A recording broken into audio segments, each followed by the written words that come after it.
Tell me one thing, ಈ ಕರ್ಮ, ಹಾಂ ದೇವರು ಎಲ್ಲ ನಂಬಿಕೆಗಳು ಎಲ್ಲೋ ಒಂದು ಕಡೆ ಒಂದು ಕೋಪಿಂಗ್ ಮೆಕ್ಯಾನಿಸಮ್ ಟೂಲ. ಸೊ ದ್ಯಾಟ್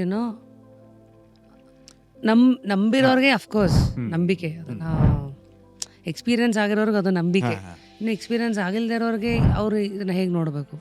ಇವಾಗ ಒಂದು ಉದಾಹರಣೆ ಕೊಡ್ತೀನಿ. ಇದು ಏರ್ಕ್ರಾಫ್ಟ್ ಹಾರಬೇಕಾದ್ರೆ ಒಂದು ಲಿಫ್ಟ್ ಫೋರ್ಸ್ ಅಂತ ಹೇಳ್ತೀವಿ, ಲಿಫ್ಟ್ ಅಂತ. ಆ ಲಿಫ್ಟ್ ಫೋರ್ಸ್ ಯಾರು ನೋಡಿದಾರಾ? ಇಲ್ಲ. ಇನ್ಫ್ಯಾಕ್ಟ್ ಇವಾಗಲೂ IISc ಹೋದರೆ ಪ್ರೊಫೆಸರ್ಸ್ ಎಲ್ಲ ಲಿಫ್ಟ್ ಹೀಗೆ ಬರುತ್ತೆ, ಅಲ್ಲ ಲಿಫ್ಟ್ ಹಾಗೆ ಬರುತ್ತೆ ಅಂತ ಒಬ್ರೊಬ್ರು ಕಚ್ಚಾಡ್ಕೊಂಡು ಜಗಳ ಮಾಡ್ತಾರೆ ಎಲ್ರೂ. ಆ ಲಿಫ್ಟಿನ ಥಿಯರಿ ಇನ್ನೂ ಸೈಂಟಿಸ್ಟ್ಗೆ ಗೊತ್ತಿಲ್ಲ. ಆದರೆ ಆ ಲಿಫ್ಟನ್ನೇ ನಂಬ್ಕೊಂಡು ಇದನ್ನು ವಿಮಾನಗಳನ್ನು ಹಾರಿಸ್ತೀವಿ ನಾವು. ಯಾವುದೋ ಒಂದು ಏರ್ಕ್ರಾಫ್ಟಲ್ಲಿ ಕೂತ್ಕೋಬೇಕಾದ್ರೆ ಆ ಲಿಫ್ಟ್ನ ನಂಬಲ್ಲ ಅಂತ ಅದೇನು ಹಾರಲ್ವಾ? ಹಾರತ್ತೆ, ಸೇಫಾಗಿ ಹಾರತ್ತೆ, ಅದನ್ನು ಕಂಟ್ರೋಲ್ಡಾಗೆ ನಾವು ಹಾರಿಸಿ ಲ್ಯಾಂಡ್ ಮಾಡ್ತೀವಿ. ಹಾಗೇ ಈ ಶಕ್ತಿ ಅಥವಾ ಶಾಸ್ತ್ರದಲ್ಲಿ ಹೇಳೋ ಪ್ರಕ್ರಿಯೆಗಳು ನಂಬ್ಕೊಂಡು ನಮ್ಮವ್ರು ಎಷ್ಟೊಂದು ಕಾರ್ಯಗಳನ್ನು ಸಿದ್ಧಿಸಿದ್ದಾರೆ.